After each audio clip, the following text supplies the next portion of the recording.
Confession. This is amazing, Cole. The rabbit really is good. It's harder to chew than vat-grown meat, but the flavor is more intense. Even the smell of it cooking was hungry-making. Fire, smoke, and charred flesh. I just wish we had some salt, and that I hadn't burned my tongue on the first bite. La fame est de la meilleure sauce, Cole says. More French, but it's an opportunity. Maybe if I tell the truth about myself slowly, it won't be so hard. I don't know what you just said, Cole.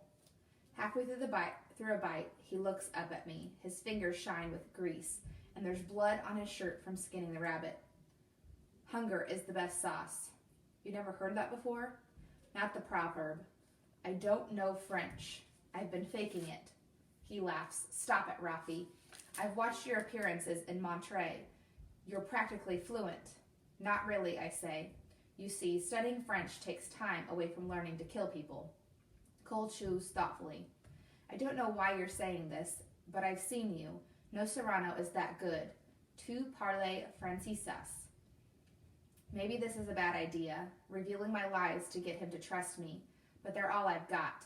My deceptions are only things that are really mine. Just tell him. Was that Rafi's voice inside me or my own? And what if telling Cole the truth dooms him like it did Sensei Noriko? Tell him everything. There are two of me, I whispered. The word tips sideways, but somehow doesn't break apart. Cole just nods. No kidding. There's you in the feeds and the real you. I swallow. Right. But I mean literally. He gives me a sympathetic look. I think I know what you mean. I don't think you do, Cole. Anger is building in me now. This is hard enough without him being a bubblehead. There are two of me. I have a twin sister. He still doesn't understand. She's real, I say. A separate person. Cole looks away again. Thoughtful.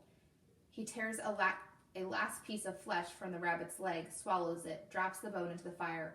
Finally, he holds his hands out for calm. Okay. That's it, okay? I get it. I stare at him. Get what?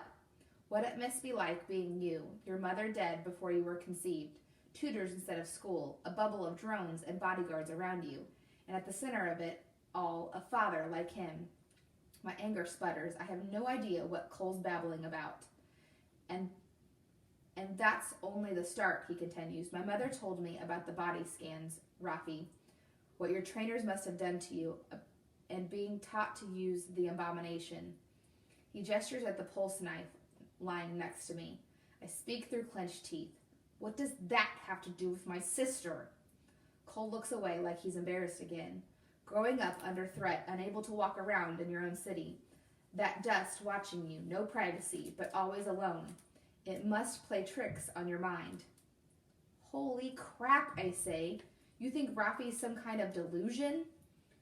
Let me point out that you said that word, not, he stares at me frowning. Wait, her name's Rafi too?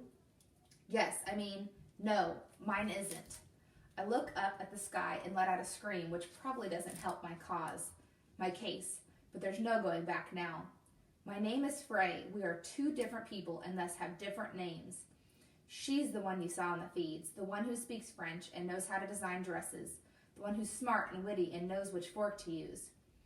I throw my rabbit leg into the fire where it sputters hot grease.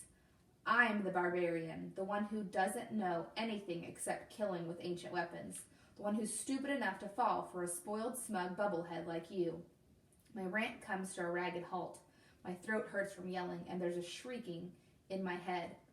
Rafi, Cole says softly, it's okay. I'm not Rafi, and it's never okay. He gently takes my hand, and the need to yell at him lifts a little. But the shrieking is still there in my head. Because it's not in my brain, it's out in the real world. A shadow flickers over us, and at last I recognize the sound. Hovercore, I say, run for the trees.